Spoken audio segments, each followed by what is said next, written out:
BR Ambedkar యొక్క ఈరోజు 68వ వర్ధంతి కార్యక్రమాన్ని భీమునిపట్నం తెలుగుదేశం పార్టీ ఈ యొక్క కార్యక్రమాన్ని నిర్వర్తిస్తుంది.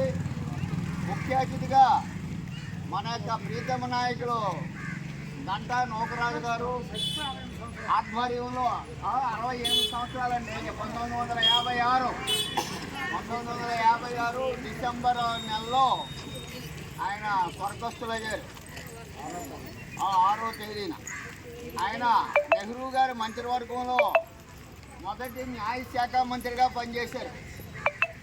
అంతేకాకుండా రాజ్యాంగ పరిషత్కి డాక్టర్ రాజేంద్ర ప్రసాద్ అధ్యక్షత వహిస్తే డాక్టర్ బిఆర్ అంబేద్కర్ రాష్ట్రీయ సమితి అంటే రక్షణ సంఘము అంటారు తెలుగులో, దానికి అధ్యక్షుడిగా వ్యవహరించారు.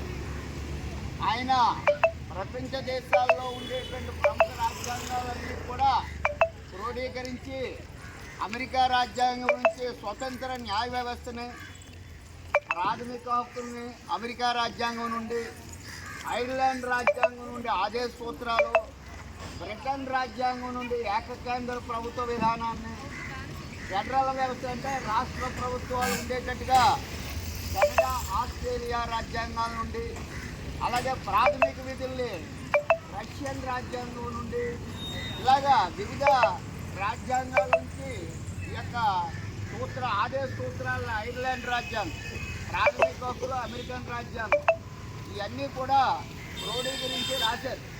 ఆయన రాసిన న్యాయశాస్త్ర గ్రంథాలు ఈనాటికి ప్రపంచ స్థాయిలో భారతదేశంలోనే కాకుండా వరల్డ్ లెవెల్లో లండన్ యూనివర్సిటీ, కొలంబియా యూనివర్సిటీలో కూడా ఆయన రాసిన పాఠ్య పుస్తకాలు, న్యాయశాస్త్ర గ్రంథాలు లా విద్యార్థులకి పాఠ్య పుస్తకాలుగా ఉపయోగించడం జరుగుతుందన్నమాట.